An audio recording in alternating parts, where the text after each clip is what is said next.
नमस्कार दर्शक बंधु ओडिया वर्ष चैनल एक नुआ एवं रोमांचकर अध्याय को आपन को स्वागत। उत्कल अर्थात उत्कृष्ट कलार देश आम ओडिशा केवल भारत रे नुहे समग्र विश्व रे निजर कला संस्कृति प्राचीन मंदिर एवं अपूर्व प्राकृतिक सौंदर्य पई प्रसिद्ध। आज रही 15 मिनिट खास वीडियो रे आमे आपन को नै जीवु ओडिशा र से प्रमुख स्थान गुडी को जहाँ प्रतिटी ओडियांक गर्व एवं प्रतिटी पर्यटक स्वप्न।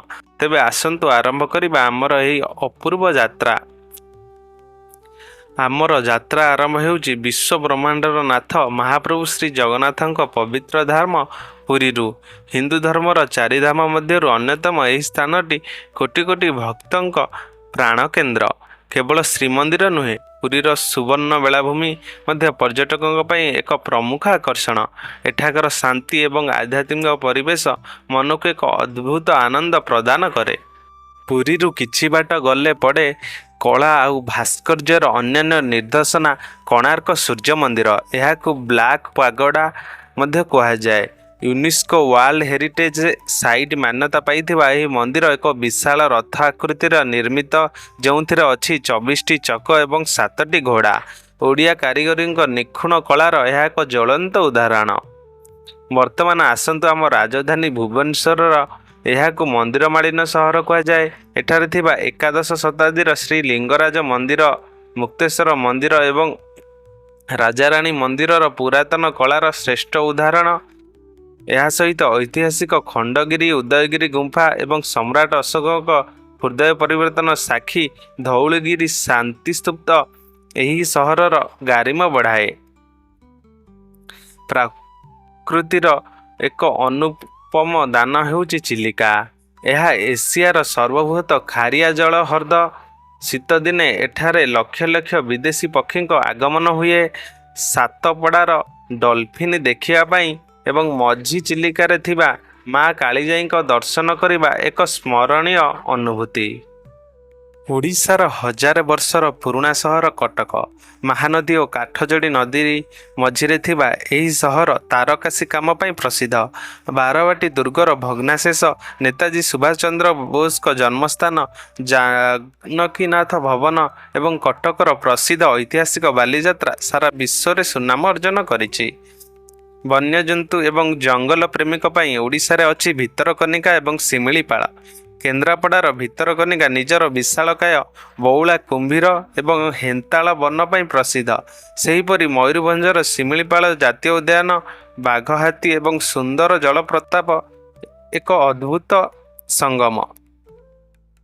जदि आपण भाबुछंती ओडिशा रे केवल मंदिर एवं समुद्र अछि तेबे आसंतु कंधमाल जिल्लार दारिंगबाड़ी यहाको ओडिशार काश्मीर कहा जाए। शीत दिने एठाकर तापमात्रा 0 डिग्री तलक खसी जाए एवं बरफ परी तुषारपात देखिबाको मिले। पाइन जंगल कॉफी बगीचा एवं छोट छोट झरणा यहाको एक परफेक्ट हिल स्टेशन करिथाए।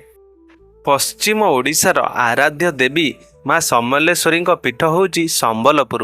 एठाकार सबुठु बड़ आकर्षण हेउची महानदी उपरे निर्मित हीराकुद डैम जहाँकि विश्वर दीर्घतम माटीबंध। वर्षा दिने यार गेट खोलिबा बेलर दृश्य अत्यंत रोमांचकर।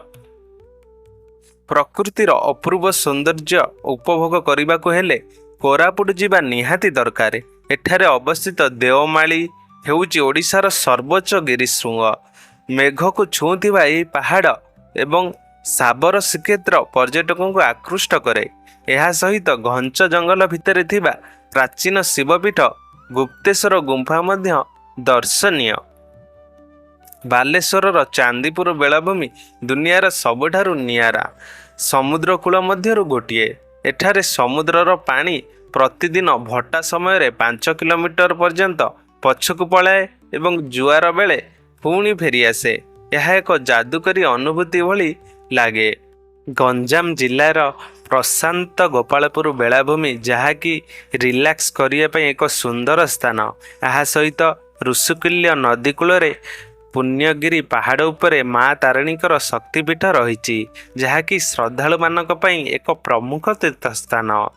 आम यात्रा शेष पर्यायर आमे देखिबा केन्दुझर सुंदर जलपात गुड़िक खंडाधार सानघागेरा एवं बड़घागेरा परी जल ଜଳପ୍ରପାତ ଗୁଡ଼ିକର ଶୀତଳ ଜଳଧାରା ପର୍ଯ୍ୟଟକଙ୍କୁ ମନ୍ତ୍ରମୁଗ୍ଧ କରିଦିଏ।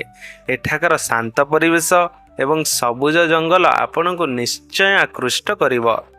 ତେବେ ଦର୍ଶକ ବନ୍ଧୁ, ଏହା ଥିଲା ଆମ ଅପୂର୍ବ ଓଡ଼ିଶାର କିଛି ପ୍ରମୁଖ ଏବଂ ଚିତ୍ତାକର୍ଷକ ସ୍ଥାନର ଝଲକ। ଆମ ରାଜ୍ୟରେ ଏପରି ଆହୁରି ଅନେକ ସୁନ୍ଦର ଜାଗା ଲୁଚି ରହିଛି, ଯାହାକି ଏକାଥରକେ ଗୋଟିଏ ଭିଡ଼ିଓରେ ଦେଖିବା ଅସମ୍ଭବ। ତଥାପି ଆମର ଏହି ଛୋଟ ପ୍ରୟାସ ଆପଣଙ୍କୁ କେମିତି ଲାଗିଲା? ଏହି ସ୍ଥାନ ଗୁଡ଼ିକୁ ମଧ୍ୟରୁ ଆପଣ କେଉଁ ସ୍ଥାନକୁ ବୁଲି ଯାଇଛନ୍ତି ଏବଂ ଆପଣଙ୍କର ସବୁଠାରୁ ପ୍ରିୟ ଜାଗା କେଉଁଟା, ଆମକୁ ତଳେ କମେଣ୍ଟ କରି ନିଶ୍ଚୟ ଜଣାନ୍ତୁ।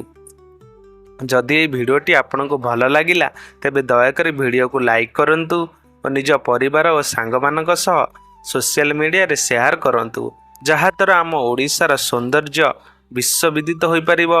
ଏହିପରି ଆହୁରି ମଜାଦାର ଏବଂ ତଥ୍ୟମୂଳକ ଭିଡ଼ିଓ ଦେଖିବା ପାଇଁ ଆମର ଓଡ଼ିଆ ବର୍ଷ ଚ୍ୟାନେଲକୁ ସବସ୍କ୍ରାଇବ୍ କରି ପାଖରେ ଥିବା ବେଲ୍ ଆଇକନ୍କୁ ଦବାଇ ଦିଅନ୍ତୁ। ଆଜି ପାଇଁ ଏତିକି। ପୁଣି ଦେଖା ହେବ ଏକ ନୂଆ ଭିଡ଼ିଓରେ। ଜୟ ଜଗନ୍ନାଥ, ବନ୍ଦେ ଉତ୍କଳ ଜନନୀ।